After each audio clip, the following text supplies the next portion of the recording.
안녕하세요. 저는 30대 초반 여자입니다. 재작년에 남편이랑 결혼을 해서 지금 기혼 2년 차에 접어들었고 자녀는 아직 없으며 30대 중반쯤부터 자녀 계획을 가지고 있습니다. 남편과 제가 둘 다 일을 하는데 결혼 당시 남편의 연봉은 세후 8천 정도였고 저는 서울 한 다른 지역에 편의점 2개를 운영하고 있어서 둘 다 모아놓은 돈은 여유가 있었습니다. 집은 시부모님이 3억을 보태주셨고 저희 친정에서는 2억 정도를 보태주셨어요. 그래서 결혼할 때 집을 사는 것은 문제가 없었고 당시 둘이서 살 집이었음에도 나중에 아이들을 낳고 기를 때를 위해서라도 40평대 아파트를 구매했습니다.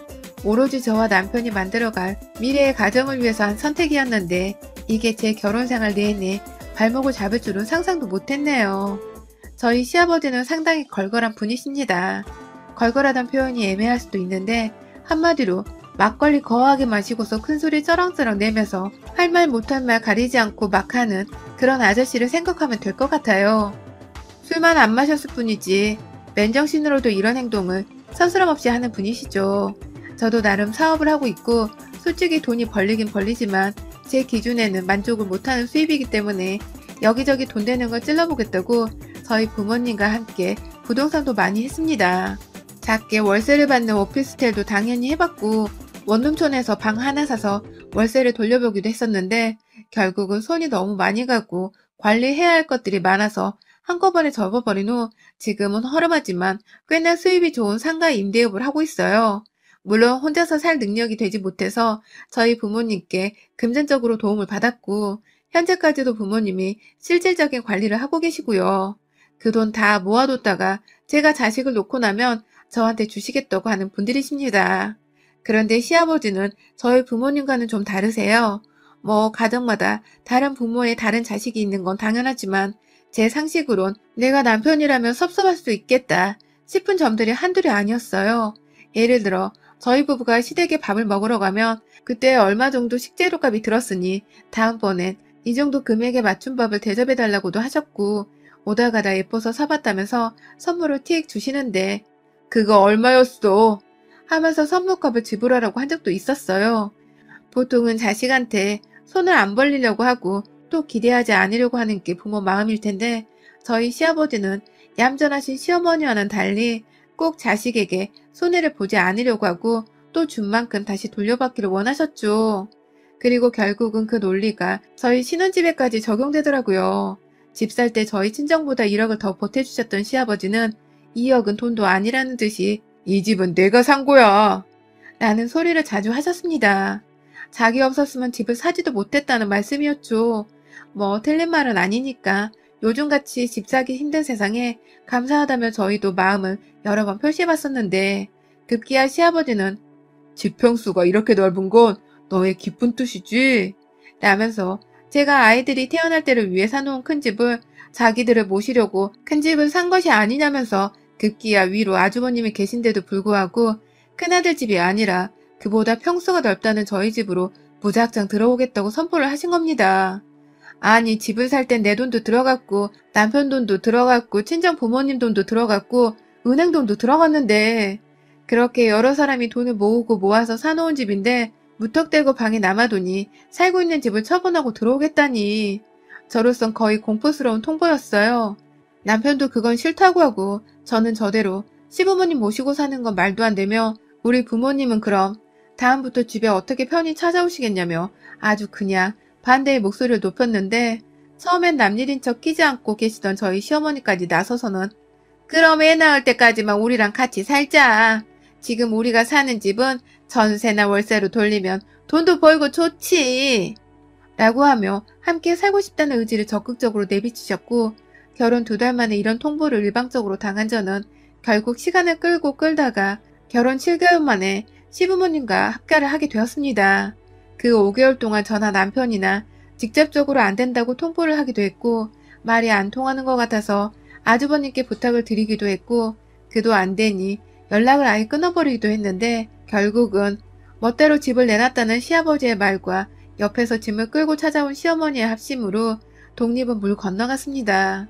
당장 애를 낳을 생각도 없는데 아이를 낳을 때까지만 함께 살겠다고 하니 저로선 이게 그냥 영영 함께 살 거야 라는 말로만 들리더라고요. 그렇게 얼떨결에 저는 결혼한 지 반년 겨우 넘어가던 시기에 예고도 없이 시부모님과 함께 살게 되었어요. 당연히 남편과 싸우기도 정말 많이 싸웠고 어떻게 이런 식의 사기를 칠 수 있냐며 제가 모든 죄를 남편한테 그냥 뒤집어 씌우기도 했습니다. 그렇지 않고서는 제가 너무 스트레스를 받아서 제대로 살 수가 없었거든요. 남편은 남편대로 이게 보통 일이 아닌 걸 아는지 자기 부모님이 이렇게 무대포스러울 줄은 몰랐다며 말을 못하고 사과만 하는데 그 꼴을 보자니 언제까지 남편만 죽일 때 잡을 수는 없더라고요. 시부모님과 단판을 지어야 하는 일인데 애먼 사람과 싸움을 하며 진을 빼는 꼴이었죠. 그런데 문제는 함께 살면서 그 불편함이 더욱 커져갔습니다. 시아버지와의 관계가 굉장히 묘해진 것입니다. 언제부터인지 시아버지가 저한테 며느리라는 호칭이 아니라 우리 아가라는 호칭을 부르기 시작하셨어요. 합가하고서 거의 몇 주 동안은 남편과 제가 너무 많이 싸워서 시부모님이 저희 눈치를 조금 보는 편인데 그 후로는 거짓말처럼 집이 편해지고 제가 편해진 건지 집안 여기저기를 아주 마음 놓고 누비고 다니셨으며 급기야 시아버지는 제게 우리라는 닭살스러운 말을 꼭 붙여가면서 제가 지 마누라도 아니고 자식도 아닌데 아가! 라고 하는 겁니다. 그리고 호칭을 그렇게 불러서 그런지 저를 향해서 유독 지 와이프인 것 마냥 그러니까 제가 시어머니라도 된다는 듯이 대한 적이 한두 번이 아니었습니다. 와이프 마냥 생각하고 행동하기가 최근까지 거의 수십, 수백 번에 이르렀던 것 같아요. 하루는 제가 먼저 출근한 남편 없이 혼자 아침을 먹고서 출근을 하려고 하는데 눈을 비비며 밖으로 나온 시아버지는 가니? 라며 신발을 신고 있는 저를 부르더라고요. 그래서 제가 아침은 밥통에서 밥만 꺼내 드시고 고기랑 반찬은 다 준비되어 있어요. 하면서 마음이 없었지만 그래도 시부모님이라면 억지로 끼니 걱정을 해드렸는데 그 얘기를 들은 시아버지는 우리 아가가 떠먹여주면 좋은데 라고 하는 겁니다. 저 순간 뭐라 대답하기도 전에 욕부터 튀어나올 뻔했네요. 진짜 하마터면 새댁이 시아버지 앞에서 쌍욕을 날릴 뻔한 전무후무한 파격적인 행보를 이어갈 뻔했다니까요. 뭐 결국 욕까지는 안 하고 지금 뭐라고 하셨어요? 하며 애써 당황한 표정을 감추긴 했는데 끝까지 저를 보며 소름 끼치게 웃고 있는 시아버지 얼굴은 가히 정말 악령과도 같았네요. 그로부터 얼마 지나지 않아서부턴 시아버지께서 그런 식의 연인 간에는 쓸 법한 말씀을 하는데 재미가 들린 건지 저한테 쉬지도 않고 그 비스무리한 농담을 던졌습니다. 밥 얘기만 나오면 오늘은 무슨 메뉴야? 오늘은 안 떠먹여줘? 하면서 실실 쪼개질었나. 옷 같은 걸 다리는 일에도 지 마누라한테 시킬 생각은 하지 않고 꼭 며느리인 저한테 부탁을 하면서 내 옷도 다려줘. 우리 아가 손길에 다려진 옷이 입고 싶은걸? 라고 하질 않나. 아휴, 정말 사연을 써보려고 지난날 일을 굳이 끄집어내서 떠올리고 있는데 정말 고통스럽네요. 아무튼 그런 식의 말들은 거의 매일같이 남편이 옆에 있을 때는 좀 자제하는 것 같은데 시어머니가 계실 때에는 굳이 옆에 있는 지 마누라가 뭔 생각을 하는지 신경도 안 쓰는 사람 마냥 아무렇지 않게 제게 애정 표현을 했습니다. 꼭 시어머니께는 마누라 이름 한번 제대로 불러주지 않은 채 누구 엄마 하고서 호칭을 쓰는 분께서 저한테는 그리 친하지도 않은데 자꾸만 시키지도 않은 우리 아가 소리를 해대는 바람에 제가 급기야 잘못한 것도 없는데 시어머니 눈치를 보게 되더라고요. 이런 말까지는 정말 수치스럽고 창피한데요. 시아버지가 저를 우리 아가라고 부르다가 하루는 우리 와이프라고 불렀다가 아이쿠야 하면서 미안하다고 사과를 하더라고요. 저로서는 그게 정말 실수였는지 아니면 철저하게 의도로 했던 것인지 알 수가 없었는데 시아버지 꼴을 보니 이게 다 의도한 것이란 것쯤은 촉으로라도 알겠더라고요. 그날을 이후로 시아버지는 자꾸만 와이프 소리가 자동적으로 나오네 하면서 아들내미 없는 집안에서 저를 부를 때마다 실수라는 듯이 우리 와이프 소리를 해대셨고 급기야 그 정도는 너무 빈번해져서 제가 참다 저희 남편 앞에서 여보 아버님이 자꾸 나를 와이프라 부르는데 나 기분 껄끄러워 하면서 성질을 내버렸던 적이 있었어요. 시아버지는 제가 차마 남편에게 이걸 꼰지를 거라 생각을 못하신 건지 민망해하면서 아이고 내가 언제 자꾸 불렀냐 그거 나 실수라고 했잖아 하면서 변명을 하기 바빴지만 저는 뭐 그거나 저거나 실수건 뭐건 내 앞에서 감히 지 입으로 저를 와이프라 부르는 건 상상하기도 힘든 일이고 앞으로도 싫은 일이었습니다. 그래서 다시는 그런 일이 없기를 바라는 마음으로 제대로 각 잡고 시아버지 망신을 시킨 적도 있었어요. 하지만 그때뿐이었어요. 시아버지는 여전히 저를 향해 놀리는 정도를 멈출 생각을 하지 않았고 급기야 결혼 1년차가 넘어가면서는 저를 완전히 자기 마누라인 마냥 대하기 시작했어요. 그 전에도 심했었는데 같이 산 지 오래되고 나니까 저를 대하는 태도가 좀 더 대범해지고 과감해졌달까요? 하루는 요리를 하고 있는데 뒤에서 우리 아가 하면서 어깨에 손을 올리더라고요. 저희 남편이 말입니다. 순간 너무 화가 나서 너 그렇게 나 부르지 마. 소름 끼치니까. 하면서 소리를 대뜸 질렀던 적이 있었습니다. 저는 그 소리를 시아버지로부터 듣고 엄청 기분이 나쁘고 소름 끼친 채로 몇 달을 살아가고 있었는데 장난이고 농담이라며 시아버지를 따라하는 남편이 순간 정말 얄미워 죽겠더라고요. 저도 모르게 남편의 등짝을 후려쳤다가 뒤에서 시어머니께 딱 들켜버린 바람에 기분은 기분대로 잡치고 시어머니께는 그대로 또 혼이 난 적이 있었어요. 정말 시부모님 모시고 산 날 중에서 최악이라고 꼽을 수 있을 만큼 기분이 들어왔던 날이었죠. 그런데 그날 남편이 장난을 친 것부터 제가 시어머니께 혼나는 과정을 다 보신 건지 저녁에 시아버지가 글쎄 똑같이 저녁상을 차리느라 부엌에서 등을 진 채 칼질을 하고 있었는데 우리 아가 하면서 제 어깨에 손을 올린 것입니다. 저는 당연히 남편인 줄 알고서 야 하지 말라고 하면서 칼을 한 손에 쥔 채 확 뒤로 돌아봤는데 그건 다름 아닌 저희 아버님이셨어요. 순간 입에서 욕이 튀어나오기도 전에 손에 있는 칼이 먼저 반응을 하려는 걸 겨우 눌러 참아가면서 아버님 재미없습니다 라고 무안을 주는 것으로 그쳤고 제 반응이 여전히 재밌었는지 그 후로도 아버님은 여러 번 제가 요리를 하고 있을 때 제 어깨에 손을 올리면서 우리 아가 뭐해? 하고 다가와 말을 거셨고 우리 남편도 잘 안 하는 짓인데 여러 번 그렇게 부엌 안에 들어와서는 제가 요리하는 걸 지켜보며 지가 신랑도 아닌데 저를 빤히 쳐다보면서 우리 아가 참 단아하구나 하는 지랄을 떨기도 했어요.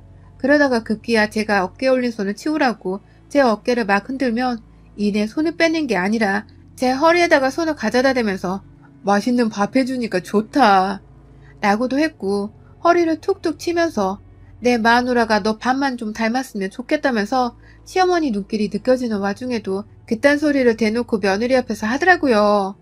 진짜 그때 진작에 면상이라도 한 대 제대로 후려치거나 쥐어 박았어야 했는데 제가 시아버지란 이유만으로 쭉 참고 인내심을 가지면서 넘어가다 보니 이 새끼가 주제 파악을 못하고서는 도를 넘어도 아주 그냥 단단히 넘어버리더군요.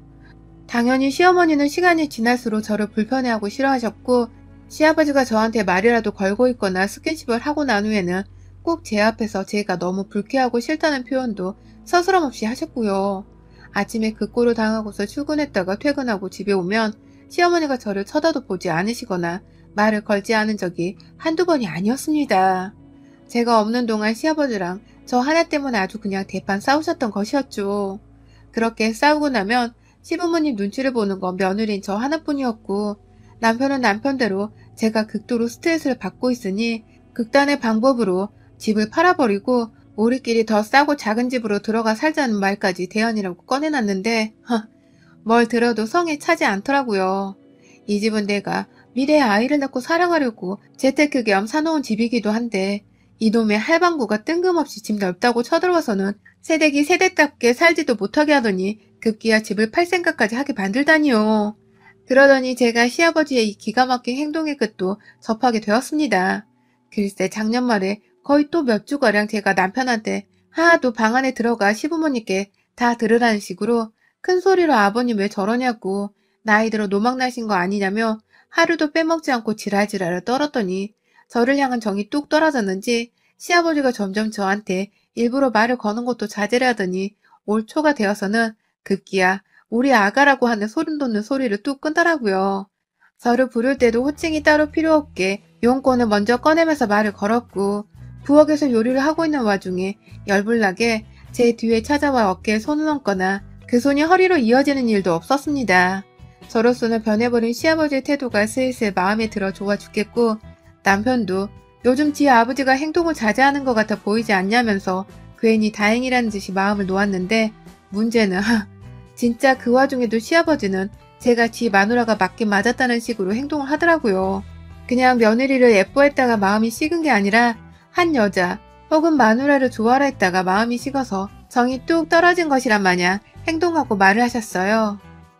내내 저한테 눈도 안 마주치고 집에 온 사람을 짜증나게 굴더니 급기야 당연히 지 마누라한테 저 보란 듯이 생전 안 하던 짓을 하며 제 옆에서 시어머니께 아주 그냥 사랑하는 사람은 이 사람이라고 별 치답지 않은 말들을 하더라고요. 시아버지의 변화를 다 목격하면서 참 어이가 없더라고요. 지 혼자 마음 주다 지 혼자 마음 쉬고 지 혼자 그걸 주변 사람들한테 표현하고 있는 꼴이라니. 진짜 나이만 먹었지 생각하는 건 초딩보다 못하구나 하는 생각이 이미 없던 정마저 뚝뚝 떨어지는 듯 했습니다.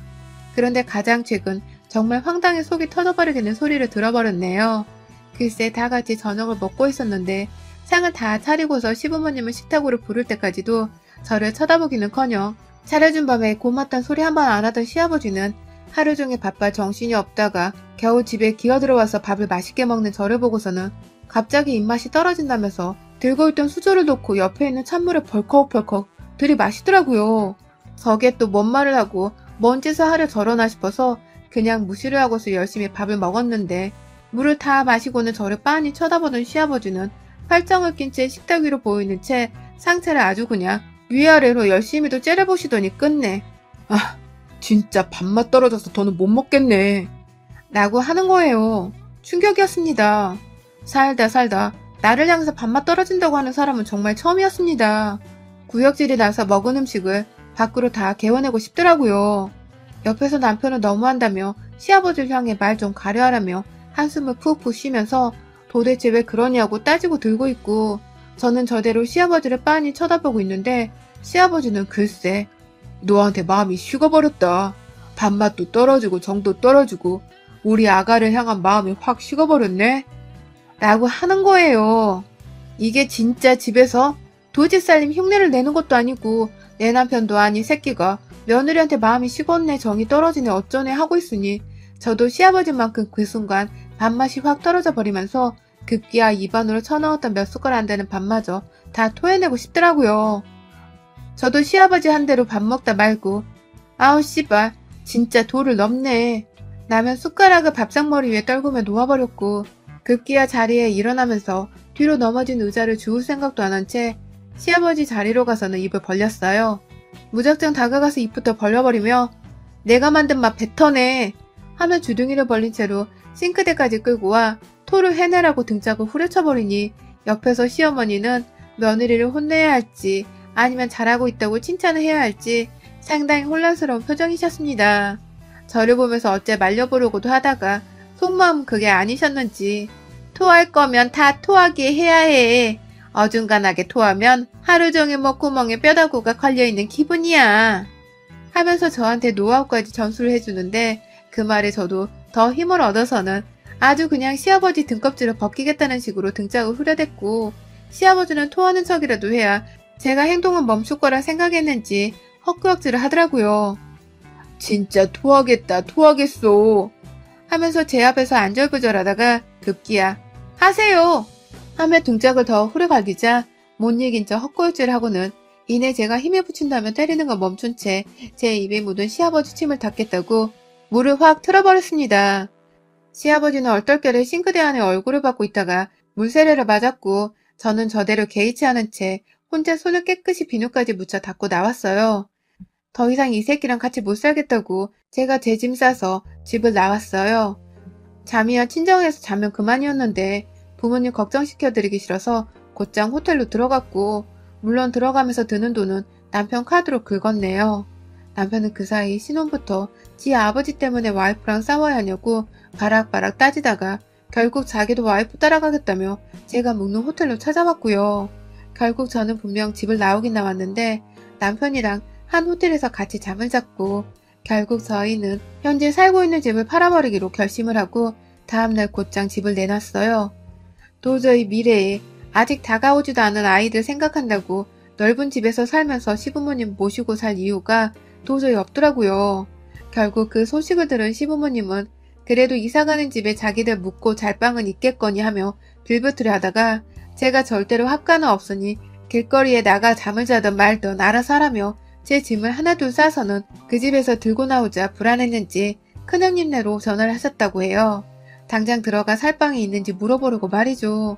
결국 그 후 저희 부부는 무려 3주를 꼼짝없이 호텔에서 잠을 자며 신혼여행 온 것 마냥 호캉스를 즐기며 시간을 보냈고, 시부모님은 저희가 집에서 짐을 다 빼서는 물류창고에 집어넣는 그 와중에도 텅 빈 집안에서 본인들 방 안에서만 틀어박힌 채 알아서 요리하고 먹고 자고를 하다가 결국 저희가 집을 빼던 날 덩달아 그 집안에서 쫓겨났습니다.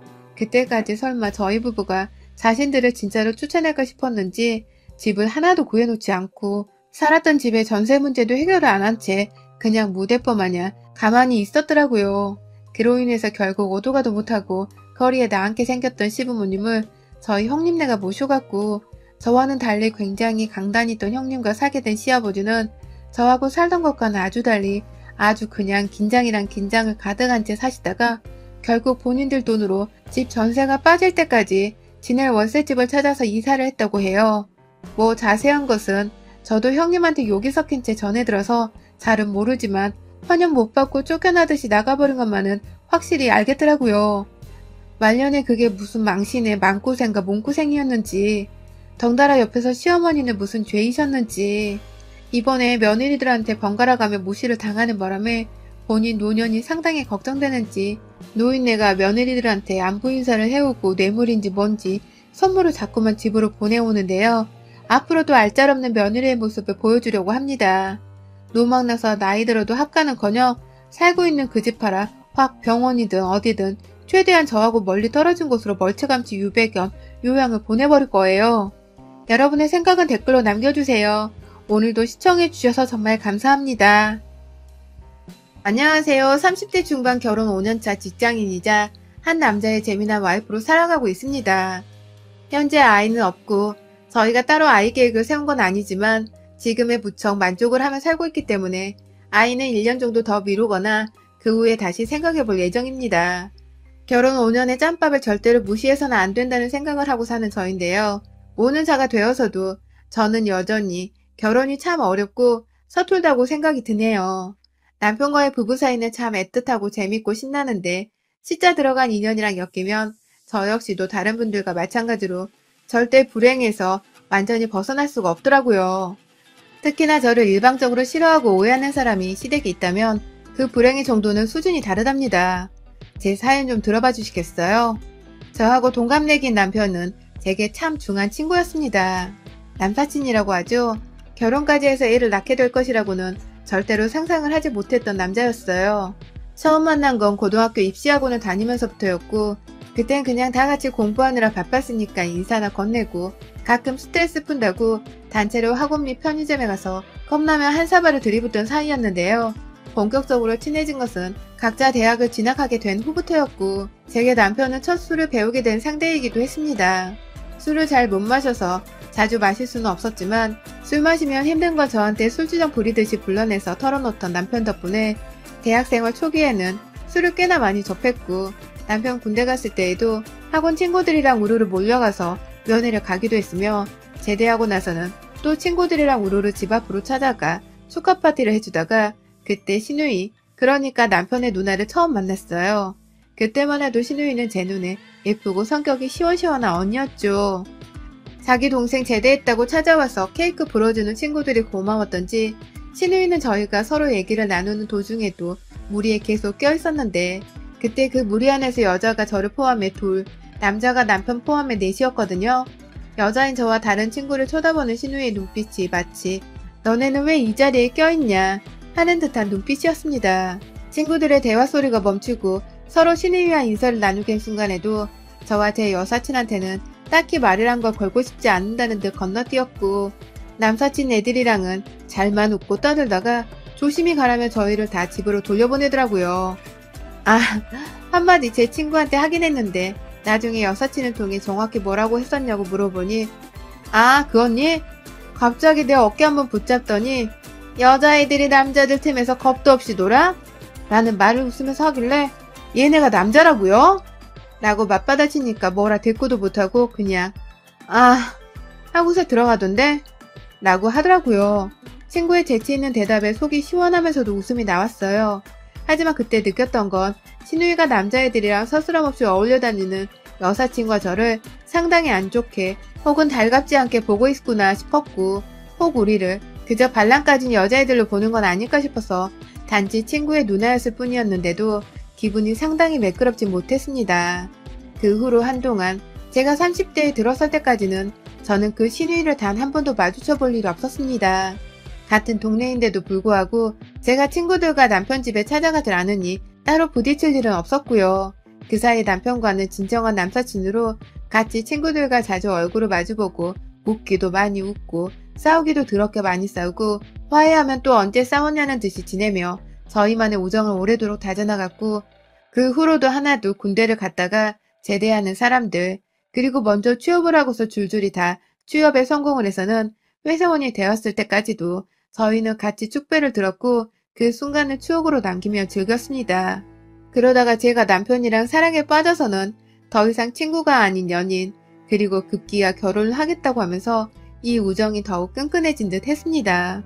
친구들과의 모임이 있으면 자연스레 저희 집으로 불러서 다 같이 밤새도록 수다를 떨기도 했고, 저나 남편이 워낙 사람 만나는 걸 좋아하던 성격이었다 보니 결혼을 하고서 더 많은 시간을 친구들과도 즐겁게 보내본 것 같아요.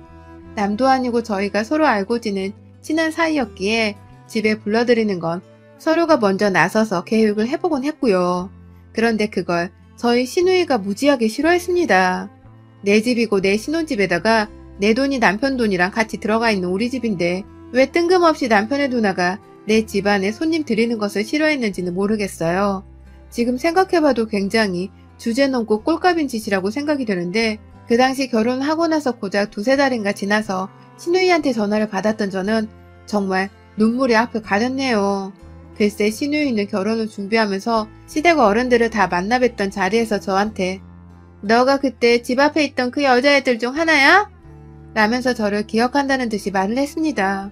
저나 남편이나 너무나 좋았던 추억이었던 순간이기에 "네" 라면서 즐겁게 대답을 했는데, 세상에, 남자애들 팀에서 우르르 몰려다니는 게 뭐 자랑이라고 좋다고 네 라는 거야? 라고 대놓고 제게 무안을 줬어요. 그로 인해서 옆에 있던 남편이 "친구 사이였는데 자랑하니까 뭔데?" 라며 맞받아쳐버렸고, 저는 죄송할 짓을 한 것도 없는데 "죄송해요. 저희 비행청소년들 뭐 이런 건 절대 아니었어요." 하면서 농담이라면서 웃으며 분위기를 무마하려 했는데, 시누이가 시부모님께 이미 뭐라 저에 대해서 말을 나쁘게 한 건지 시부모님은 시누이 따라서 표정을 심각하게 지으시고는 절대로 웃지를 않더라고요. 다행히 결혼을 반대하지는 않았지만 차라리 반대를 했더라면 어땠을까 싶은 경험들을 그 후로 경험했죠. 시누이는 저희 신혼집에 결혼하고 두세 달 동안 딱 2번 집들이 날이랑 시어머니 손잡고 반찬 가져다 주실 때 이렇게 저희 집에 왔었습니다. 집들이 때에는 가족들끼리 정신이 없었고, 반찬 가져다 줄 때는 저희 부부가 둘 다 출근하니 퇴근 후에 늦지막히 집에 왔다가 제가 차리는 저녁을 같이 먹고 집으로 돌아갔는데요. 그때 집들이 당시 친구들이 저희 이사 도와준다고 반찬까지 내서 집에 와 일을 거들어주다가 놓고 간 와인병이 있었어요. 다같이 이사를 잘 끝냈다며 저희 부부의 결혼을 기념하며 가볍게 와인 한 잔씩을 했었는데, 그걸 남편이 참 좋은 친구들이라면서 막 즐겁게 설명을 하자 시누이의 표정이 어두워지더니 "니들 친구들까지 집에 벌써 초대한 거야?" 라면서 이사 도와줬다는 말은 지 맘대로 까먹어버리고는 친구들을 집에 먼저 초대했다는 것에만 신경을 쓰면서 섭섭함을 토로하더라고요. 덩달아 시부모님도 섭섭해하는 것 같고 해서 제가 "아니요, 이삿짐 싸는 거 도와주러 반차까지 내고 온 애들이에요" 라면서 말을 했고, 또 집들이로는 시부모님과 형님을 가장 먼저 초대한 거예요 하면서 기분 풀라는 말까지 했는데, 시누이는 입에 발린 소리라는 말을 대놓고 꺼내며 고개를 절레절레 거렸어요.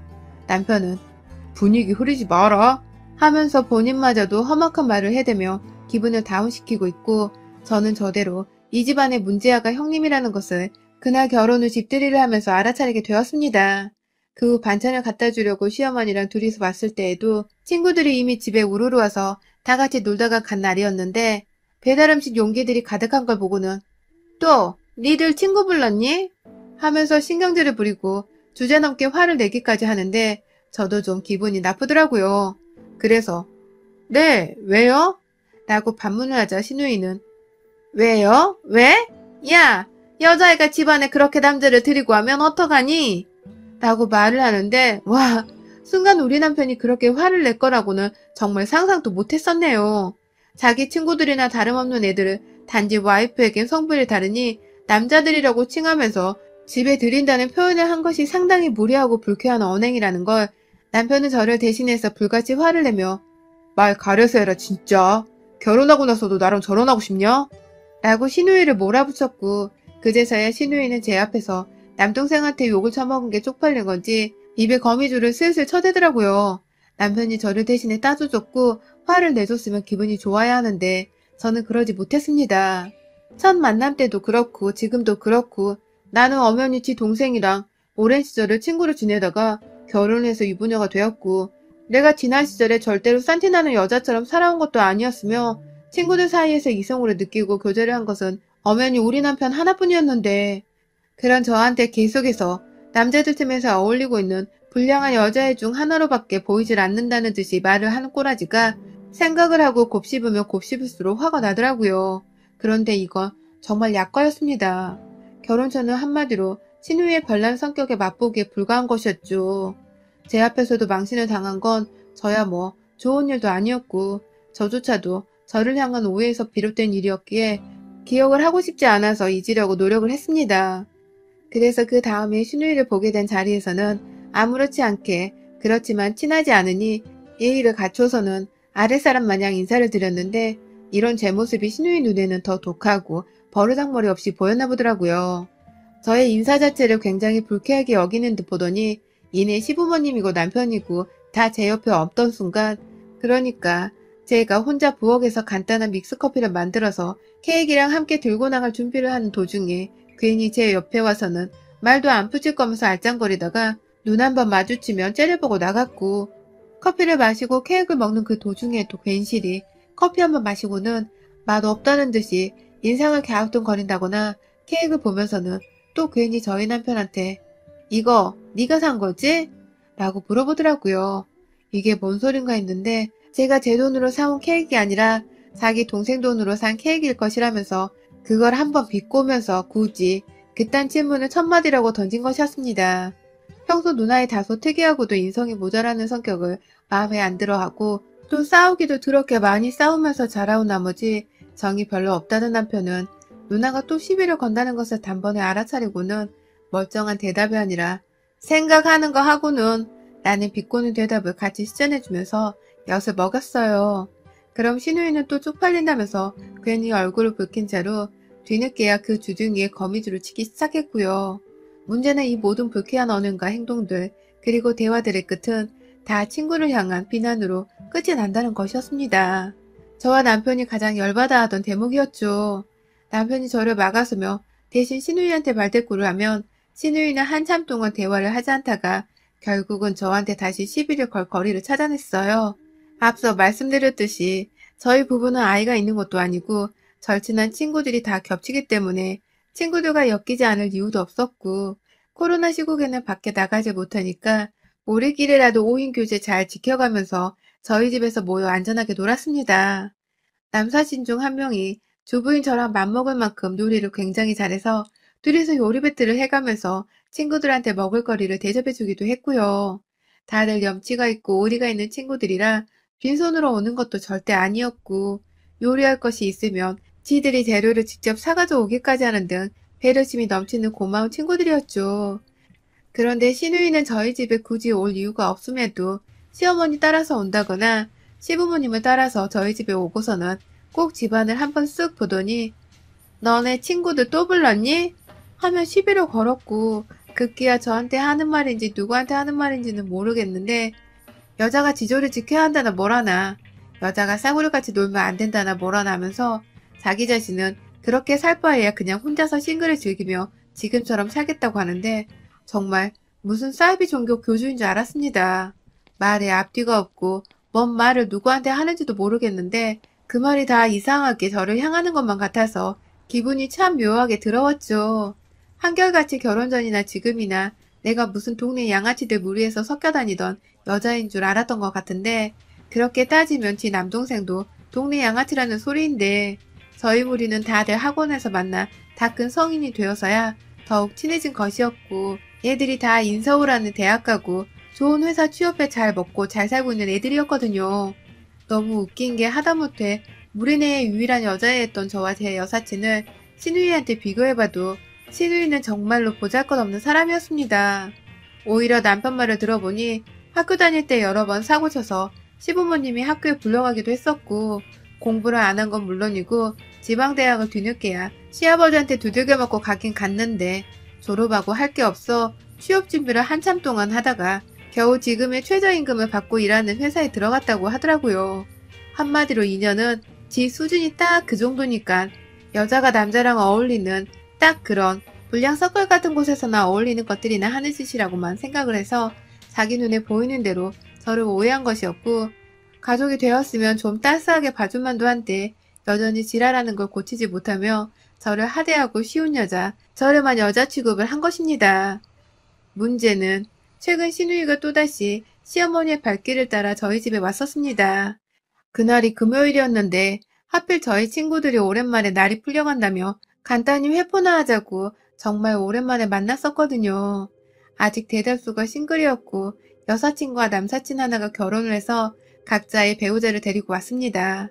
이 커플들은 연애를 하는 시기에도 제가 여러 번 만나 더블 데이트도 하고 잘 지내왔기 때문에 집으로 초대하는 것에 전혀 부담이 없었고 오히려 신난다고 찾아와준 이들에게 저와 남편이 더욱 고마워하는 입장이었어요.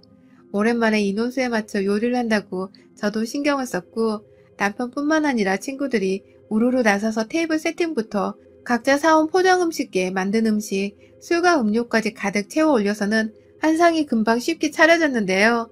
딱 먹으려고 하는 순간 밖에서 초인종이 울리더니 설마 하며 밖으로 나가보니 시어머니와 시누이가 딱 서 계시더라고요.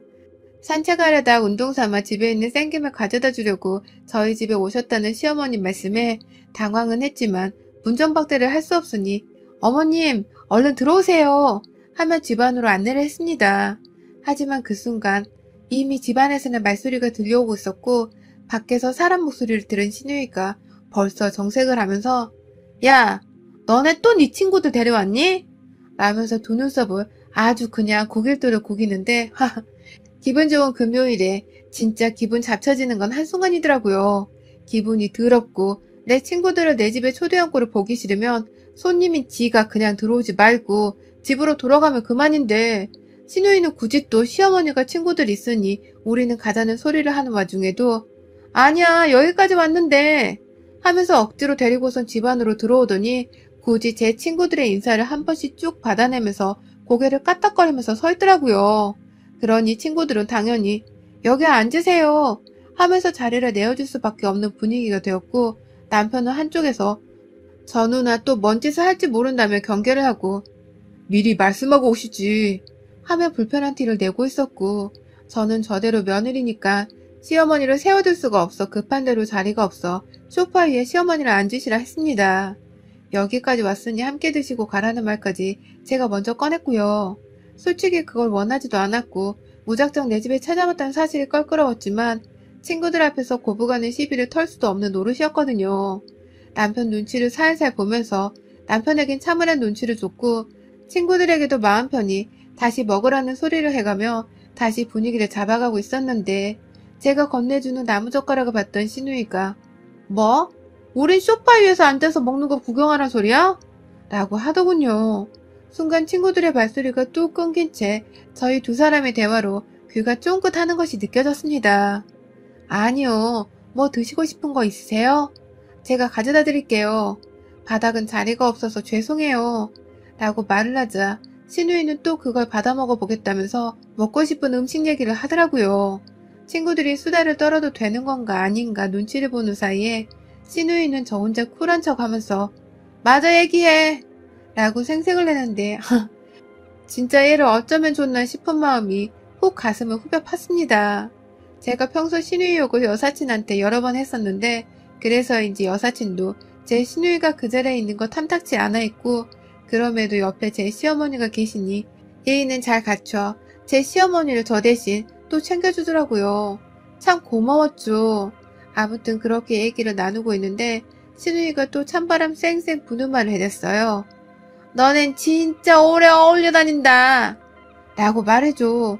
이게 비꼬는 건지 뭔지 가늠도 안 돼요. 친구들이 웃어야 하나 말아야 하나 하다가 남사친 하다가 저희 우정이 돈독해요. 하고 호탕한 웃음을 지으며 대답을 했는데 신우이가 저랑 제 여사친을 번갈아 보며 말하더라고요. 근데 왜 니들은 남자애들끼리 안 다니고 여자애들이 껴다니니? 보기 너무 저렴하고 애들이 다 싸구려 같잖아. 라고 말입니다. 순간 저는 제 귀를 의심했고 여사친은 여사친대로 이거 지금 우리한테 하는 소리 맞냐며 저를 쳐다봤어요. 싸구려라니. 친구들 앞에서 그리고 시어머니랑 내 남편 앞에서 싸구려라니. 더군다나 여사친은 남편도 데려왔고 이날 집에 오면서 인사도 한 번씩 시켜주느라 알고 있었는데 남의 여자들 남편 앞에서 싸구려라니요. 게다가 신우이는 거기서 멈추지 않고 분위기가 다소 정막을 넘어 진지해지고 쌀벌해지기까지 한 그 순간 저를 보면서 우리 집 며느리도 남자애들이랑 다니는 거 그렇게 좋아해서 결혼하고도 친구들을 초대 못해 안달이잖아. 뭐 건달의 여자? 짱들의 여자? 이런 거였던 거 아니야? 라고 저 혼자 웃겨 죽겠다며 키득키득 거리면서 말을 하는데 제 친구들의 표정이 점점 굳어져 가기 시작했습니다. 급기야 여사친의 남편은 아무래도 저희와 함께 알고 지낸 시간이 그리 길지 않았기 때문에 저희 시댁 식구들에게 잘 보일 필요도 없고 그럴 이유가 없다고 생각을 한 건지 먼저 나서서 저기요, 말씀이 좀 심하신데 제 와이프한테도 하는 소리예요? 라며 그 자리에서 일어났고 그로 인해 순간 싸움이 붙나 싶어 저희 친구들까지도 다 자리에서 일어나 버렸어요. 순식간에 장신의 남자들과 여자들이 우르르 일어나 소파에 앉아있는 시어머니와 시누이를 쳐다보자 시어머니는 그제서야 아들과 친구들 눈치를 살피며 딸내미한테 그만하라는 소리를 하며 집에 갈 때가 된 것 같다는 말을 하셨고 시누이는 웃음을 싹 멈춘 채 일어선 사람들의 시선을 눈치 보느라 고양이 앞 쥐새끼 마냥 농담이었어 하며 짹짹대는 소리로 사과를 하더군요.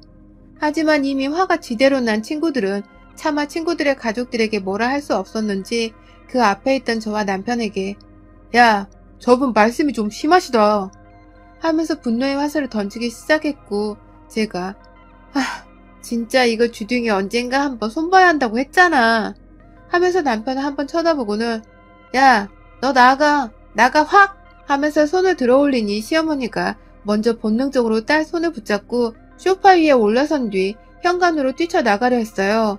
제가 순간 나가는 시누이 팔을 붙잡아 소파 밑으로 억지로 끌고 내려와선 내가 건달의 여자 짱들의 여자면 네 남동생은 뭐 건달 깡패야? 그래? 네 눈엔 저 비리비리한 새끼가 건달 뭐 그런 걸로 보여? 그래? 야, 여기 너보다 좋은 대학 나와서 좋은 직장 가지고 있는 사람들밖에 없는데 네 눈엔 우리가 한심한 것들로 보이냐? 진짜 그래? 하면서 뒤돌아 우리를 좀 봐달라고 뒤돌아서 우리한테 뭐라 대답이라도 좀 해보라면서 신우이 팔을 붙잡으니 신우가 엄마, 나 좀 데리고 여기서 나가줘 하면서 나이든 시어머니를 보고는 울먹거리면서 시어머니 옷깃을 붙잡더라고요.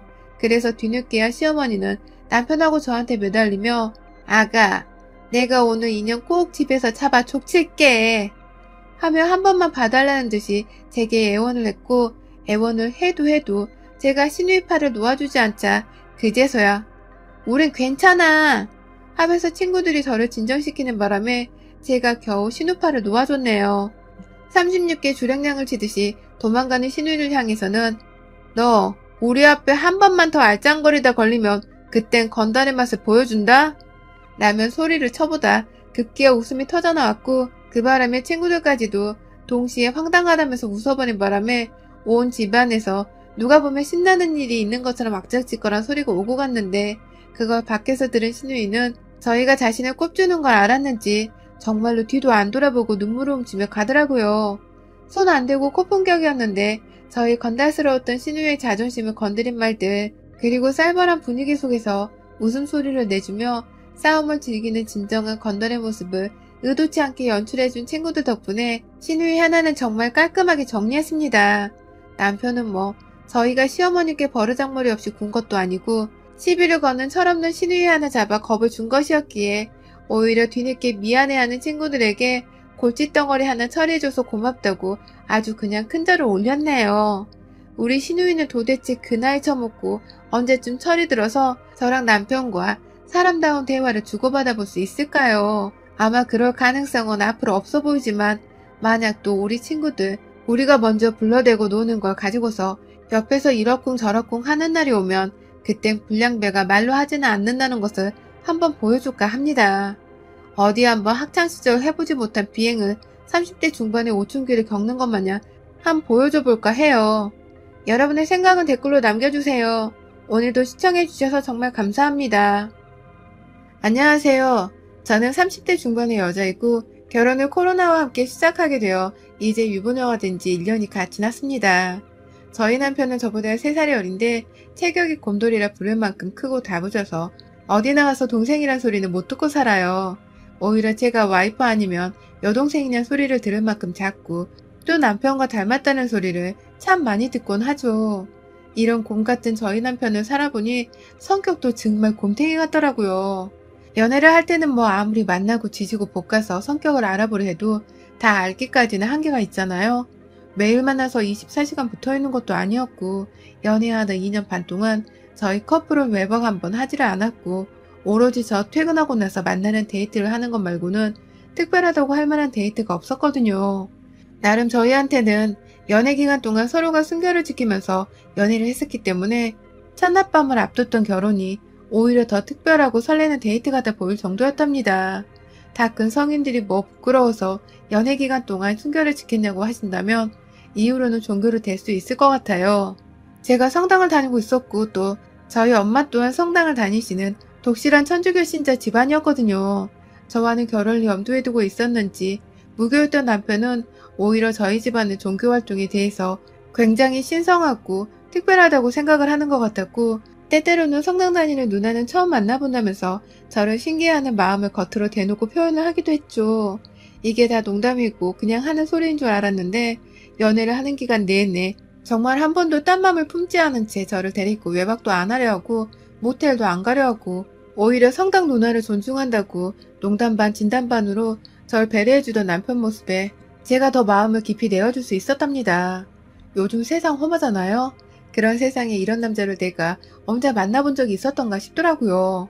늘 연애 초반부터 저를 어떻게 덮쳐보려 한다거나 어디 하나라도 더 만져보지 못해서 안달이던 짐승 같은 혈기왕성한 놈들을 만나다가 그런 놈들 중에서 그래도 우리 남편 같은 남자도 있구나 하는 올레를 마음속으로 외쳤달까요?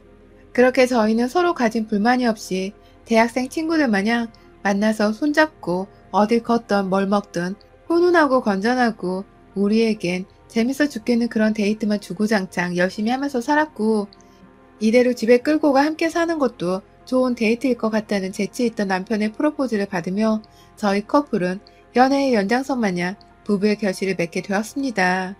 시작이 너무 좋았고 마찰이라 할 것도 없었습니다. 앞으로 우리가 그냥 이렇게 잘 살기만 하면 100년회로 했다는 게 별거 아니겠구나 하는 일말의 기쁨도 마음속에 장착이 되었었죠. 하지만 다 좋았던 우리 결혼 생활이 어째 연애 기간의 반도 못 채운 1년 안에 만신창이가 되어버리고 말았네요. 저희 결혼하던 때 저희 친정어머니가 조금 아프셨습니다. 평생 피아노 학원을 하면서 고상하게 그리고 하고 싶은 것만 마음껏 하면서 살던 분이셨는데 3년 전에 간암 진단을 받으시고 항암 치료로 치유가 되면서 더 정확히는 제 결혼식에 문제가 없이 참석을 할 수 있는 상태셨죠. 그래도 언제 어떻게 다시 발병할지도 모르고 평상시 체력이 전보다 많이 떨어진 상태였기 때문에 제 눈은 온전히 결혼하는 신랑이 아닌 저희 엄마한테로 향해 있었는데요. 사실 저희 엄마를 유난히 생각하고 챙겨드리는 이유는 아픈 것뿐만이 아니었어요. 저 고등학교 졸업하던 쯤에 아버지가 늦바람이 나서는 가출을 밥 먹듯이 하시는 바람에 엄마가 상간녀까지 만나서 남편을 가정으로 돌려보내달라는 부탁을 하셨어야 했고 결국 상간녀는 돈을 받고서 아빠랑 헤어지고서 집으로 가라며 자기 집에서 쫓아냈더라고요. 하지만 돌아온 아빠는 말 그대로 빈 껍데기뿐이 남자였을 거고 엄마의 마음은 아빠와 다시 살아가면서 더 망가져갔어요. 결국 엄마한테 또다시 실증이라도 느낀 건지 대학 가는 딸내미가 제발 그만 좀 하라고 애원하고 울고 불고 매달렸는데도 이혼 소리에 엄마 도장을 억지로 찍고는 집을 또 나가버렸고 나중에 들려오는 소식으론 그 상간녀랑 다시 재결합을 했다고 하더라고요. 한마디로 상간녀는 엄마한테 돈은 돈대로 받고 아빠랑은 헤어진 척을 했다가 다시 만나선 저희 엄마 돈으로 또 둘이서 잘 먹고 잘 살려 했던 것이었죠. 하지만 이 모든 일에 화가 나는 건 저와 제 남동생 딱 둘뿐인 것 같았어요. 엄마는 모든 걸 빨리 끝내고 체념하고 싶다며 아빠가 억지로 도장을 찍고 들고 간 이혼 서류에 무효 소송을 낼 생각도 안 한 채 그냥 순순히 정말 강제적으로 하지만 미련 일도 남아있지 않는 모습으로 이혼을 당했고 그렇게 엄마는 바람핀 아빠한테 복수다운 복수도 제대로 못해본 채 혼자가 되어버리셨습니다. 당시 엄마 나이가 쉰이 채 되지도 않았던 때였는데 제가 30이 넘어 결혼을 하고 보니 우리 엄마가 참 씩씩하게 버텨주셨구나 하는 생각이 들어 엄마 생각만 하면 정말 사무치게 눈물이 나더라고요. 다행히 저는 성인이 된 후에 일어난 일이었기에 마냥 괴롭지는 않았지만 제 동생은 당시 겨우 17살이었는데 학교 가는 것을 거부할 정도로 많이 힘들어하고 괴로워했었습니다. 더 제대로 따져 들어보자면 옆에서 힘들어하는 동생 챙기고 또 티 안 내서 더 무서운 엄마를 챙긴다고 저는 혼자 힘들어할 겨를도 없었던 것 같아요. 다행히 저희 집은 애초부터 엄마가 학원 일로 돈을 주로 벌어왔고 그 후로도 엄마의 학원 사업은 쭉 잘 되었기 때문에 금전적으로 피해를 받거나 힘든 것은 없었습니다.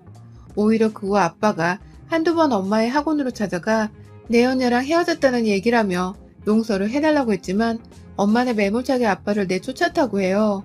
제게는 우여곡절 많은 인생을 산 엄마라서 보다 잘 챙겨드려야 한다는 생각이 늘 가득이었습니다. 결혼을 하면서도 내가 시집가면 우리 엄마는 누가 챙겨줄까 싶더라고요. 그래서 결혼을 하고 나서도 일부러 더 엄마를 자주 찾고 같이 말동무가 되어드리곤 했습니다. 최근 발병되었던 암의 재발 걱정으로 인해서 우리 엄마한테 혹여나 하는 일이 일어날지는 아무도 모른다며 남동생과는 더더욱 각별하게 신경을 쓰면서 엄마와의 시간을 많이 보내려고 최선을 다했어요. 그런 부분에 있어서는 저희 남편도 제 마음에 적극적으로 동의를 해주면서 제가 좀 더 엄마와 함께 있을 수 있도록 배려를 해주었고요. 아빠가 안 계시고 엄마가 암에 걸리셨던 것을 알고 계시던 시부모님께서는 참 좋은 분들이셨습니다.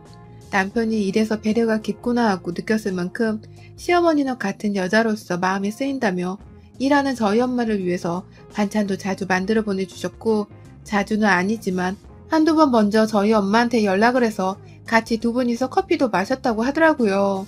몸 관리하라고 어디서 한약까지 지어주셨는데 그건 아쉽게도 체질에 맞지 않는 걸 수도 있어서 먹지는 못했지만 마음으로는 저희 엄마가 시어머니께 굉장히 감사해 했었어요. 사실 시어머니가 저희 엄마보다 나이가 1살 어렸는데도 살뜰하게 안부를 챙겨주는 모습에 엄마는 감동을 받았다고 해요. 저도 엄마 말씀을 듣고는 저희 시어머니가 쭉 그런 성의군자 같은 분이신 줄 알았어요. 하지만 결혼하고 나서 1년이 채 되지 않아 제가 낳은 예쁜 제 자식들을 안아보지도 못한 채 엄마는 결국 간암제별로 2달 정도 투병을 하다가 너무 갑작스럽게 상태가 악화되어 숨을 거두셨습니다. 간암 자체가 증상이 없어서 자기가 병원을 찾아가지 않는 이상은 정말 알기 힘든데 설마 이렇게 전조증상도 없이 말기로 재발이 되어서는 엄마를 데려갈 줄은 제가 상상도 못했습니다. 너무 힘들었고 너무 울어서 몸이 많이 지쳤고 아빠고 엄마고 이제 내 옆에 부모란 게 없다는 생각에 이게 바로 고아네 하는 마음이 들어버려 많이 서러웠죠. 왜 하필 마음고생 많이 한 우리 엄마를 이리도 빨리 데려가셨나 싶어서 일주일 내내 울다가 그 후부터는 눈물이 아니라 화가 나더라고요. 제가 엄마 돌아가시고 나서 이런 말 하기 부끄럽지만 종교고 뭐고 다 필요 없다면서 성당을 더 이상 나가지 않고 있습니다. 그냥 제 마음이 너무 힘든데 내 기도를 들어주지 않고 엄마를 갑자기 앗아간 하늘에 뭔 기도를 더 드리고 애틋한 충성심을 가져보겠나 싶은 제 개인적인 회한이 밀려왔기 때문이었어요. 그런데 엄마 돌아가시고 나서 종교나 슬픔은 문제도 아니었어요. 더 큰 문제는 정말 엉뚱한 곳에서 튀어나왔습니다. 사람은 죽어봐야 알고 겪어봐야 알고 또 속을 까봐야 아는 거잖아요. 엄마 돌아가시고 나서야 저는 무시무시한 가면을 쓰고 있었던 우리 시어머니의 본색을 목격하게 되었습니다. 엄마가 돌아가시고 나서 1달 반의 시간 동안 너무 많은 일들이 있었는데 가장 대표적으로는 엄마의 학원 처리 문제였습니다. 엄마가 아프기 시작한 때부터 제가 피아노 학원 운영을 담당하고 있었는데 엄마가 돌아가시게 되면서 이 학원을 누구한테 팔아야 할지 아니면 내가 계속 이어가야 할지 정말 많은 고민을 했었어요. 그런데 제가 별 생각 없이 청소를 하려고 간 학원 앞에서 뜬금없이 시어머니를 마주쳤습니다. 제가 시어머니께는 직원 한 분이 학원에서 수업을 하고 있다고만 얘기를 했고, 제가 청소년 운영까지 모든 관리를 담당하고 있다는 거 말을 하지 않았더니 제가 학원에 없는 줄 알고서 무작정 찾아오셨던 거예요. 저희 엄마랑 만나서도 학원 사업을 굉장히 흥미롭게 들었다는 말을 전해 듣긴 했는데, 엄마가 돌아가시고 나서 불과 2주도 안 되어 뜬금없이 시어머니를 저희 엄마 일하는 사업장 앞에서 만난 꼴이었죠. 정신없이 장례를 끝내고서 찾아온 학원이었기에 제 손에는 계시는 선생님 혼자 수고한다며 음료라도 드리려고 음료 박스 하나랑 학원 안에 있을 학생들 주려고 간식을 좀 사왔는데, 빈손으로 온 시어머니는 도대체 누굴 보려고 여기까지 온 건가 싶어서 정말 의아하더라고요. 무슨 일이시냐고 물어보니 저를 보고서는 굉장히 놀래서는 한참 말을 더듬다가 급기야 니네 엄마 그리워서, 사돈 그리워서 라고 대답을 하시더군요. 솔직히 제가 아빠가 바람펴 집 나간 딸이라서 남의 눈치 보는 거 하나는 1등이거든요. 시어머니의 태도가 굉장히 불편해 보이고 또 의심스러워 보였으나 엄마 돌아가시고서 장례 끝내자마자 그 일이 있었던 것이기 때문에 좋게 좋게 생각하려 했습니다. 그냥 정말로 우리 엄마가 그리워서 찾아오신 거라는 좋은 마음으로 어머님을 바라보려 했어요. 하지만 그날 후 저희 엄마 학원에 찾아오지 않는 어머님의 소식을 엉뚱한 곳에서 듣게 되었습니다. 글쎄 저희 학원에 계시는 선생님이 어느 아주머니가 학원 안 파냐고, 원장이 돌아가셨는데도 운영 계속 하는 거냐는 질문을 하고 갔다는 겁니다. 저희가 혹여나 학생들한테 영향을 줄까 싶어서 원장님 돌아가셨다는 소리는 선생님과 저 우리 둘만 알고 있기로 했던 것이거든요. 학부모님들도 다 모르는 일이었어요. 그런데 웬 아줌마가 와서 저희 엄마를 기리는 말씀도 아닌 학원 운영에 대해서 물어봤다고 하니 찝찝한 마음에 혹여나 하며 선생님께 저희 시어머니 사진을 보여주니 맞다고 하더라고요. 참나, 이게 목적이었나 보더군요. 혼자 사는 사돈이 학원을 운영한다던데 그걸 자기 며느리, 그러니까 아들내미가 덕볼 수 있는 저한테 팔지는 않았는지가 궁금하셨던 것이었습니다. 그 후로도 시어머니는 저 모르는 사이에 학원에 찾아와서는 피아노 안 쓰는 거 하나 주면 안 되겠나? 라며 급기야 저희 선생님이 안 쓰는 피아노를 무상으로 달라며 당신이 여기 원장 아닌 거 안다는 식의 말까지 하셨다고 하고, 그로 인해서 제가 그냥 넘어갈 수 없는 문제인 것 같다면서 남편에게 사실대로 말을 했습니다. 우리 엄마 돌아가신 지 얼마나 되었다고 나도 아니고 우리 아빠도 아닌 시어머니가 우리 엄마 학원에 찾아와 그런 걸 물어보냐? 하면서 단단히 미친 거 아니야? 기부를 하나 하니 있어도 시어머니한테는 공짜로 줄 마음 1도 없으니 어머니께 확실히 전달해라 라고 남편 망신까지 주면서 살다 그런 애우 없는 사람은 처음 본다는 말을 했어요. 남편도 자기 어머니의 행동에 이해가 안 되고 또 부끄러웠는지 저에게 사과를 건넸고 어떻게 말을 전했는지는 모르겠으나 화라도 낸 건지 그 후 시어머니는 저희 엄마 학원에 찾아오질 않았습니다. 하지만 그로 인해 예상치 못하게 시어머니의 목적지가 어머니의 학원에서 어머니와 남동생이 살던 집으로 바뀌었습니다. 정말 예측할 수 없는 방향으로만 일이 자꾸 흘러가는 듯 했어요. 저희 남동생은 직업 군인입니다. 고등학교 때 아빠 문제로 잠시 방황을 했지만 이내 독하게 마음먹고 공부를 하고 몸관리까지 하더니 상관학교에 재수 한번 하고서 입학을 해서는 현재 전국을 돌아다니며 근무를 하는 중이에요. 일이 없을 때에는 꼭 엄마를 보겠다고 서울 집으로 와서 지냈고, 그래서 엄마는 남동생 방과 제가 쓰던 방을 없애지 않은 채 늘 깨끗하게 정리정돈 해놓는 편이셨죠. 엄마가 돌아가시고 나서는 평일에 저도 없고 남동생도 없다 보니 집이 보통 비워져 있었어요. 그런데 이 사실을 시어머니도 알았어요. 동생은 다른 지역에서 근무를 하다가 주말이 되어야 오고 저는 저대로 신혼집에서 살고 있다 보니 집이 내내 비워져 있어서 제가 학원을 가는 날에는 꼭 엄마 집에도 들려서 청소를 싹 한 번씩 했고, 동생도 동생대로 일을 쉬는 날에 집으로 와서는 엄마를 그리워하다가 청소도 하고 저도 불러내서 같이 소주 한잔 하면서 대화도 하고 그랬어요. 엄마 방은 여전히 엄마가 사용하던 옷이나 보석들, 그리고 하다못해 입을 베개까지도 저희가 버리지 않고 그대로 놔뒀고, 다른 사람 손을 타기 싫어서 저희 남매가 번갈아 가면서 앞으로도 이 집을 잘 유지해오고자 다짐을 했는데요. 2주 전쯤인가 동생이 저한테 전화가 왔어요. 주말에 당번을 서야 해서 평일에 미리 엄마 집에 잠깐 왔는데 누나가 엄마 옷을 다 뺐냐고 물어보는 겁니다. 너무 놀래서 도둑 든 거야? 하면서 제가 안 그랬다는 말을 했더니 남동생도 당황하면서 아니 그럼 그 옷들은 다 어디로 간 건데 장롱이 이렇게 휑해? 라고 하더군요. 하던 일을 제쳐두고 뛰어나가고 싶었으나 일 때문에 차마 중간에 회사를 나갈 수가 없었어요. 내내 일이 손에 잡히지 않은 채 반쯤 정신 나간 사람 마냥 있다가 퇴근 시간 되자마자 남편한테 연락도 못한 채 저희 친정집으로 갔습니다. 들어가 보니 남동생도 정신이 나가서는 씩씩거리며 또 그 사이 도둑 맞은 게 더 있나 싶어서 집을 좀 뒤져봤나 보더라고요. 그리고 남동생의 입에서는 결국 엄마의 보석들, 엄마가 착용하고 애정하시던 그 보석들마저도 일부가 사라졌다며 옷이고 보석이고 남들은 모르겠지만 우리 남매가 보면 단번에 알 정도로 엄마가 아꼈던 옷들이 사라졌다면서 난리가 났고 저는 자리에 주저앉아 이게 무슨 일인가 싶어 기진맥진하고 모든 게 너무 겁나고 화가 나는 와중에 아빠가 떠오르더라고요. 집 나가고 나서 일부러 찾지도 않았었고 또 한 번도 연락을 해본 적도 없었는데 엄마 돌아가시고 나서 장례식 때도 안 부르려고 했는데 어디서 부고를 듣고는 장례식장에 찾아왔더라고요. 물론 저하고 남동생한테 인사를 하려는 걸 남동생은 욕 한 바가지를 하고 쫓아냈고 저한테 왔을 때에는 저희 남편이 당장 나가라고 저 대신 화를 내준 바람에 제가 딱히 대화를 한 건 나눌 기회가 없었는데요. 엄마의 유품들이 사라졌다는 말에 제가 너무 화가 나서 먼저 전화를 걸었습니다. 그때 아빠가 저희 남편한테 혹 저희 남매에게 일이 생기면 전화를 해달라면서 집 멋대로 명함만을 놓고 갔었거든요.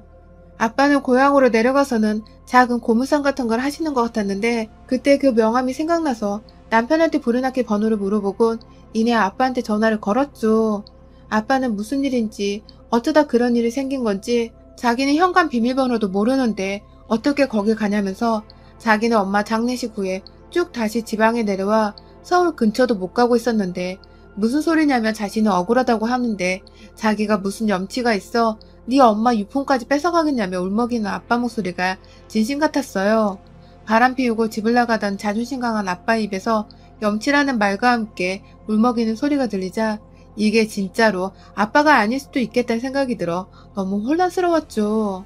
남동생은 경찰에 신고하겠다고 이미 경찰서로 간 상태였고 저는 이 모든 일이 어쩌다 일어난 것인가 싶어서 우리 집 문을 부수지도 않고 들어올 수 있는 사람들부터 과거 기억을 떠올리며 하나둘 생각을 다시 하고 있는데 정말 왜인 건지 갑자기 그 과거 속에서 우리 시어머니 얼굴이 뜬금없이 떠올랐습니다. 우리 시어머니는 저희 집 비밀번호를 모르는데 왜 거기서 어머님이 떠오른 건지는 정말 모르겠지만 부쩍 우리 엄마 학원에 와서 학원을 팔 거냐는 둥 팔 수 있는 게 있냐는 등의 질문을 해대셨다는 시어머니가 불현듯 저희 엄마 유품을 훔쳐갔을 도둑놈과 오버랩이 되면서 제 머릿속은 더욱 혼란스러워졌어요. 사실 저희 남편은 저랑 결혼하고서 저희 친정엄마 보러 오면서 집의 비밀번호를 제가 알려준 덕분에 다 알고 있었거든요. 그렇게 외운 비밀번호로 저희 부부가 같이 친정집에 도착하면 벨 한번 누르고서 비밀번호를 누르곤 저 대신 문을 열고 들어가기도 했었던 적이 여러 번 있었어요. 설마 여기서 우리 남편을 도둑놈으로 의심을 해야 하는 건가 싶어 심장이 두근거리는데 그 와중에 시어머니도 엮여있는 것만 같은 느낌을 지울 수가 없어서 경찰서로 간 동생에게 전화를 했습니다. 우리 집 비밀번호를 아는 사람은 너랑 나 그리고 우리 신랑뿐인데 왜 난 우리 시어머니가 한 짓이라는 생각이 드는 걸까? 라고 말을 했어요. 그간 저희 엄마 학원에 찾아왔던 사실을 저희 동생도 저를 통해 잊기 들어서 저희 시어머니에 대한 좋지 못한 감정이 있었는데 저희 남편이 집 비밀번호를 알고 있다는 사실에 동생은 그것들 쌍으로 한패거리 하냐? 라며 화를 내다가 급기야 경찰서를 가다 말고 다시 저희 집으로 오더군요. 그리곤 저희 남매가 오직 둘만이 아는 작당을 도모했습니다. 남동생은 그날부터 며칠 휴가를 썼고 저는 남동생이 휴가가 끝나는 대로 휴가를 쓰기로 계획을 맞춰놨고 번갈아 가면서 친정집에서 도둑놈을 잡아보겠다고 도모를 했죠. 일부러 제 차는 저희 친정집으로 들어오는 입구가 보이는 곳에 세워놓고서 블랙버스를 고정시켜놨고 집안에서는 엄마 방에만 장롱 위 모서리 쪽에 보일랑말랑한 카메라 하나를 설치해두고서 주변 사람들한테는 엄마 보석들 다 가짜인데 유일하게 진짜인 반지 하나라도 집에 남아있어서 다행이었다 라면서 집에 도둑이 들었으나 값이 안 나가는 것들만 도둑 맞았다며 안도의 한숨을 내쉬는 척을 하고 다녔습니다. 아주 그냥 유품을 어찌 처치해야 할지 몰랐는데 도둑놈이 가져간 걸 다행으로 생각해야 할 것 같다면서 비밀번호를 바꿨는지 안 바꿨는지 말도 해주지 않은 채 오로지 집에는 값나가는 물건이 따로 있다는 소리만을 했는데 참 도둑년은 인내심도 없더군요. 훔쳐간 지 얼마나 되었다고 바로 이틀 만에 다시 저희 친정엄마 집을 찾아왔습니다. 그때 남동생이 평일에 휴가를 낼 때여서 집 안에 있었고 혼자 집에 숨어있다가 도둑놈이 들어오면 때려 족치겠다며 현관에 신발까지 숨겨둔 채 집안에서 칩거를 하고 있었는데요. 일을 하는 도중에 동생한테서 문자가 왔어요. 누가 왔어? 누가 집에 들어왔다고? 누나가 집에 온 거야? 라고 하더군요. 저도 일을 하다가 카톡을 받은 거라서 황급히 답장을 했어요. 나 아니야. 나 아직 회사야. 라는 말과 함께 혹시 몰라 도저히 안 되겠다는 마음으로 회사에 반차를 내고는 불이 나게 엄마 집으로 갔습니다. 가는 도중에 동생은 도둑놈 새끼 드디어 잡는다? 라고 답장이 왔더라고요. 친정으로 가려면 차로 30분 정도 걸리는데 가는 내내 설마 동생한테 그놈의 자식이 해코지를 하면 어쩌나 싶고 또 동생 혼자 잘 잡을 수 있을까 싶어 걱정되는 마음에 최대한 밟아서는 거의 20분 만에 친정에 도착을 했고 제가 가는 길에 혹시 몰라 도착 직전 경찰에 전화를 했어요. 집안에 도둑놈이 들었는데 남동생 혼자 도둑놈을 잡으려 하는 것 같다고 위험할 것 같으니 빨리 가달라고 하니 제가 집 앞에 도착했을 때 이미 경찰차가 도착해 있더라고요. 거의 동시에 친정집에 도착을 해서는 저는 저대로 남편이 차 안에 두고 다니던 장우산을 꺼내 무기로 들었고 경찰 두 분도 같이 손에 뭔가를 집어들고서는 함께 대기를 하다가 불이 났게 집 비번을 누르고 문을 열고 들어가자 안방에서 누가 문을 황급히 닫는 소리가 들렸고 이내 자기 방에 숨어있던 남동생이 화들짝 놀라며 나왔다가 저와 경찰이 있는 것을 보고는 아직 도둑놈이 저 방에 있어요. 하며 안방을 가리켰어요. 숨어있기는 도둑놈 검거 현장에서 엄마 유품이 얼마 전에 이미 한 차례 도난을 당했는데 또 온 것 같아요. 라면서 처음이 아니니 제대로 잡아달라 했습니다. 잠겨있는 안방문 앞에서 경찰 한 분은 심지어 안방 창문에 나있는 밖으로 나가서까지 탈출을 막기 위해 대기를 하고 계셨고요. 결국 그 안방문은 저희 동생이 열쇠를 따고서는 바로 문이 열렸는데요. 아 진짜 혹여나 설마 아니겠지 했는데 그 안에서 어디로 도망갈지도 몰라 침대 밑으로까지 숨어 들어가서는 숨바꼭질을 하다가 잡힌 도둑놈 아니 도둑녀는 바로 저희 시어머니였습니다. 남동생은 너 학원 찾아왔을 때부터 내가 알아봤어 하며 경찰이 시어머니 손에 수갑을 채우는 와중에도 자기 손으로 먹던 밀을 쥐어잡아 숨통을 조르겠다는 듯이 조르며 밖으로 끌고 나간 동생은 그대로 시어머니와 함께 경찰서로 갔고요. 집에 혼자 남은 저는 뭐 사라진 게 없나 싶어서 주변을 살펴봤더니 세상에 엄마 보석을 더 뒤져 훔쳐가려고 한 건지 보석 상자가 좀 열려 있었는데 그 안에 제가 허풍을 떨며 말한 반지가 진짜로 없어져 있더라고요. 그리고 얼마 지나지 않아서 남동생이 전화를 받았는데 경찰이 시어머니 가방 안에서 반지 여러 개를 발견했다고 하더군요. 이게 정말 무슨 집안 망신에다가 황당하리만큼 당돌하고 염치 없는 짓거리인지 다른 사람도 아닌 죽은 사람 유품을 그것도 사돈의 유품을 자식 허락도 없이 혼자 그렇게 도둑질을 해대다니요. 남편은 남편대로 제 연락을 받고는 허겁지겁 경찰서로 찾아왔습니다.